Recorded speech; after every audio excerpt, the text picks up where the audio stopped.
Welcome back, everyone, to Center Stage, the podcast where we analyze the magic under the Broadway marquee. Today, we're trading the plush seats for the stadium lights as we dive into the life, the hits, and the hidden struggles of the one and only Neil Diamond. A Beautiful Noise is a spectacular show that does more than just play the hits. It uses the legendary catalog to crack open the psyche of the man behind the music. Now, A Beautiful Noise is a jukebox musical written by New Zealand writer and filmmaker Anthony McCartan. Now, based on not only the life and music of one of the best-selling musicians of all time, but his 1976 album of the same name, singer-songwriter Neil Diamond. The musical is structured around a series of therapy sessions during which Diamond reacts to his lyrics as they are read by his psychiatrist from a second-hand copy of the complete lyrics of Neil Diamond. In a June 19, 2022 interview with the Boston Globe, McCartan said she opens the book and all 60 years of his songwriting and all of that exploration pours out into a majestic musical catalog. And once unloosed from the book, the songs take on lives of their own. Now, the creative process for bringing A Beautiful Noise, the Neil Diamond musical, to the Broadway stage was a collaboration that focused on achieving two main goals: delivering the electric experience of a Neil Diamond concert and providing an intimate, honest look at the man behind the music. Now, Diamond seriously considered the musical concept after Parkinson's disease prematurely ended his touring career. He stated that he wanted his truth to be represented in both good times and bad. He wanted his story to be told with integrity, acknowledging the joyful and some of the painful parts of his life. Now, Diamond sought guidance from his longtime friend and producer Bob Gaudio, who also worked, as we know, on Jersey Boys, and Bob helped him assemble the rest of the creative team. Gaudio served as a producer and was involved in orchestrating the music. Now, the show avoids a traditional linear biography, using a specific framing device to explore Diamond's inner life. Playwright Anthony McCartan, known for biopics like Bohemian Rhapsody and The Theory of Everything, suggested framing the show around fictional therapy sessions. So, the show begins with an older, retired Neil Diamond in a session with his therapist, the Doctor. To coax him into sharing his life, story, and struggles, the therapist uses a book of his discography. This mechanism allows the older Diamond to reflect on his life and actively watch his memories unfold, which are portrayed by the younger version of himself. The two versions of Neil often interact, providing commentary and conflict. This setup was actually beloved by Diamond, who had years of psychoanalysis himself. So where does one go from here? Well, the show was helmed by a Tony and Olivier Award-winning team comprised of Tony Award winner Michael Mayer, Olivier Award winner Stephen Hoggett, Tony-winning designers including David Rockwell, Kevin Adams, and Jessica Paz to help create a large-scale theatrical spectacle with glitz and glamour, reminiscent of a massive rock concert. Now, tasked with keeping the arrangements authentic while making them subtle for a Broadway cast, well, that was the brainchild of music supervisor and arranger Sonny Palladino. Now, the creative team was focused on more than just a song list. They wanted to explore the man's psychology. The core conflict revolves around Diamond's struggles with depression and self-doubt, the metaphorical storm clouds that descend upon him, if you will, and coping with his inability to perform after his Parkinson's diagnosis. The show delves into his personal life, particularly his relationships with his first wife, Jay Posner, who supported him as a songwriter, and his second wife, Marcia Murphy, who met him as he was becoming a star and supported his push to perform his own work. As a whole, the musical covers his humble beginnings in Brooklyn, his time in the Brill Building, writing hits for others like I'm a Believer and Red Red Wine, and his eventual decision to perform his own work, leading to his superstardom. Now, the creative team faced specific challenges in translating Diamond's life and music to the stage. Diamond's career involved both the quiet, intense moments of songwriting in the Brill Building and the stadium-sized spectacle of his concert tours. So, the team used the two character structure to manage this balance. The therapy scenes provided the intimacy and emotional depth, while the younger Neil then scenes allowed for massive electrifying concert numbers. The set design featured movable panels and dramatic lighting enabled seamless, lightning fast transitions between the small office and the stadium stage.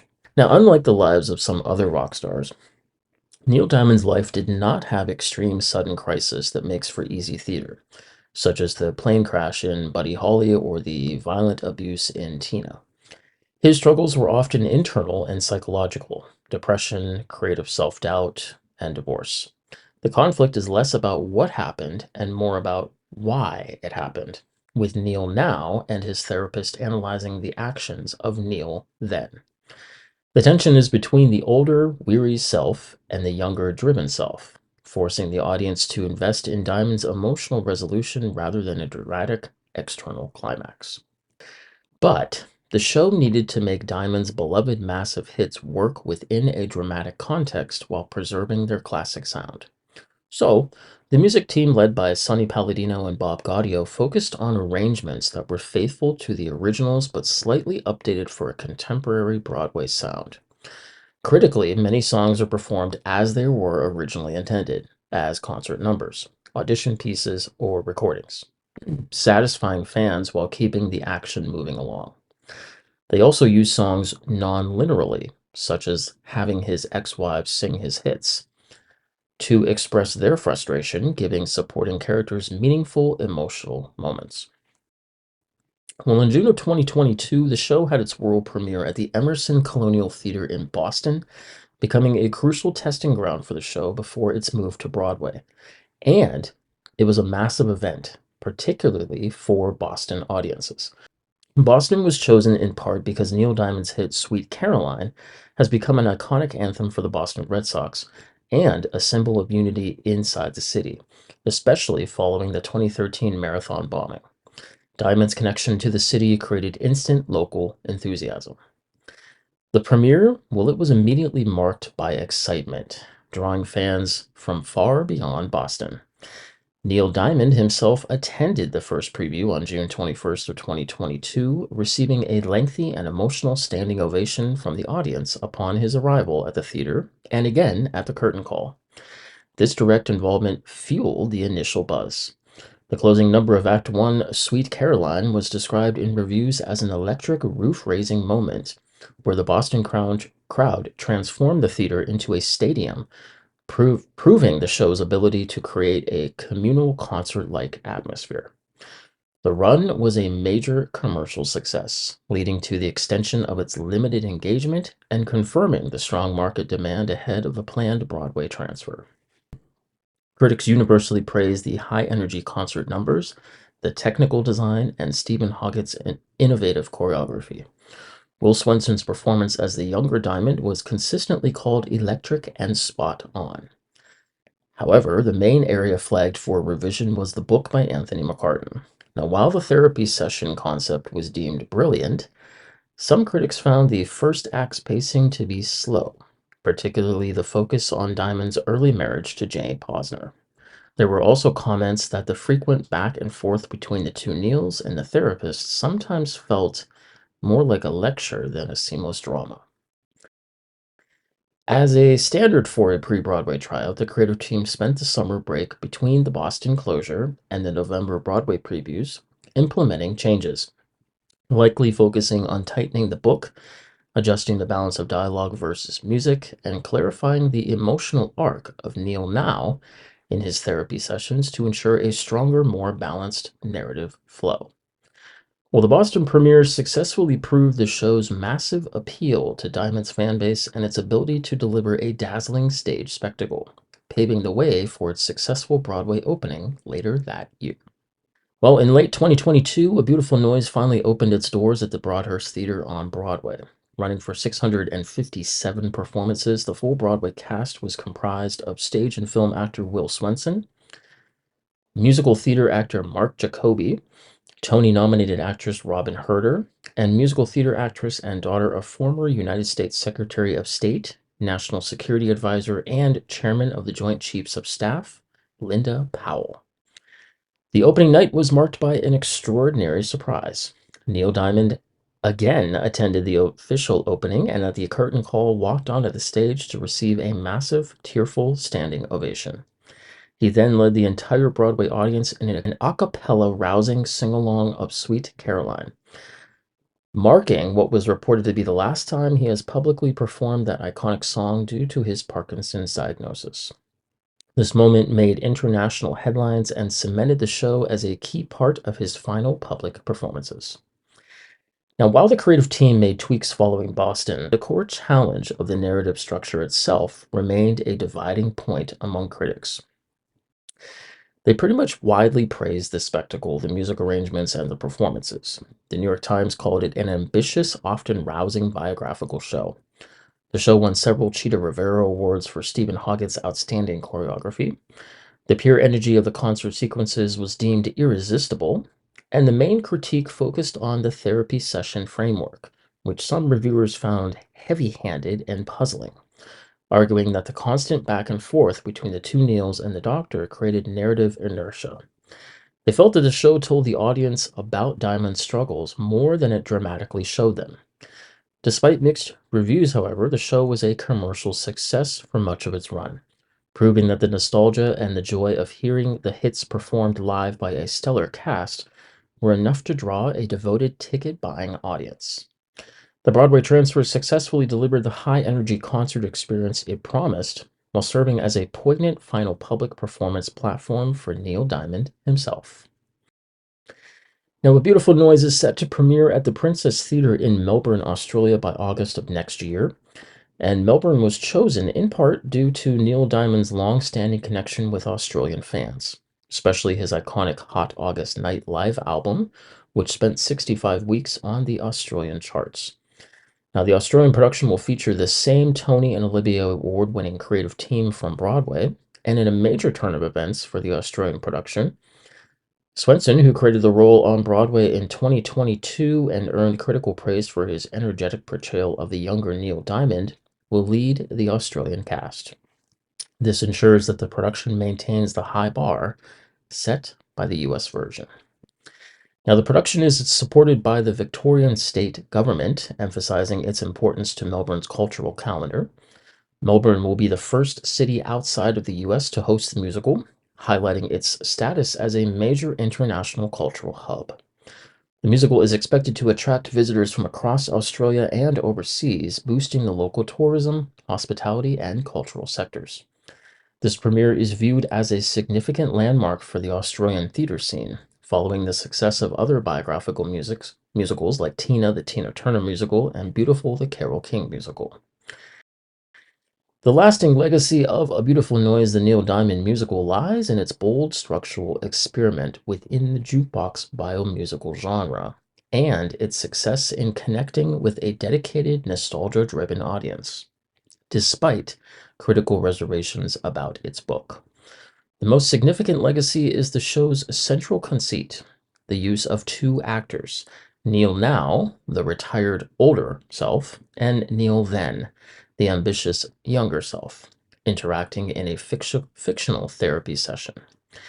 Now, this was a conscious effort by playwright Anthony McCartan to move the biomusical beyond the simple chronological timeline.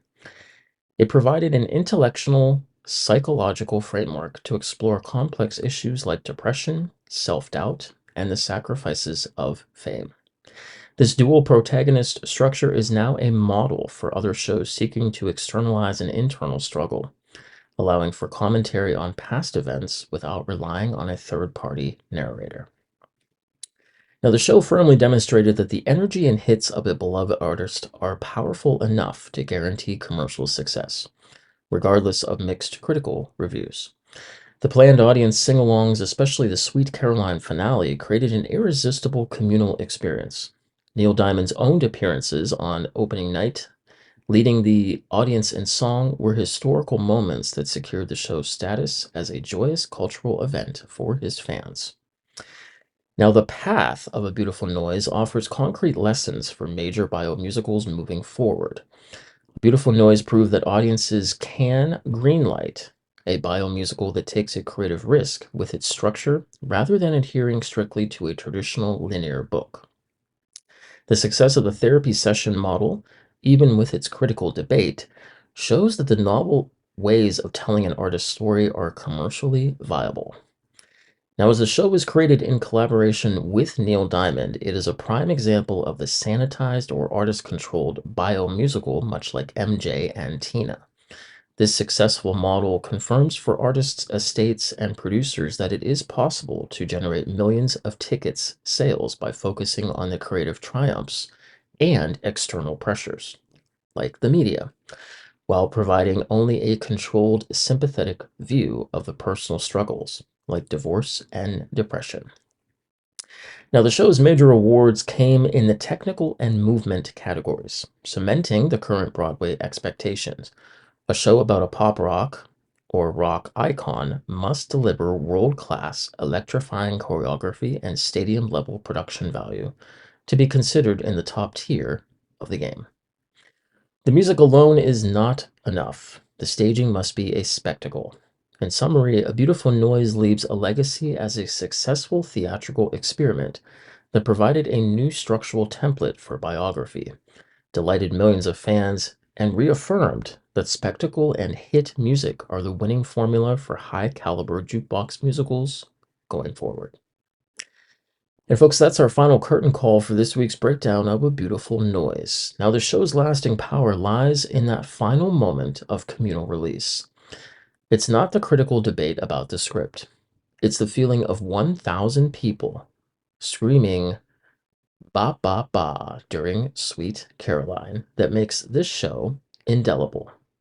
It's a testament to the power of nostalgia, yes, but also a testament to the fact that Neil Diamond's songs, even the rawest and most vulnerable ones, are the universal soundtrack to so many of our own lives.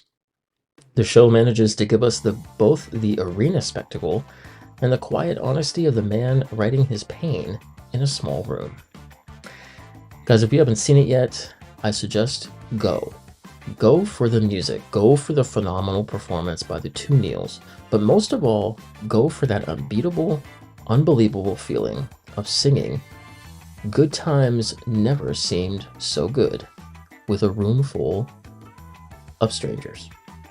Guys, don't forget to subscribe and review. It helps us keep the spotlight shining. And until next time, we hope you remember the music and the beautiful noise.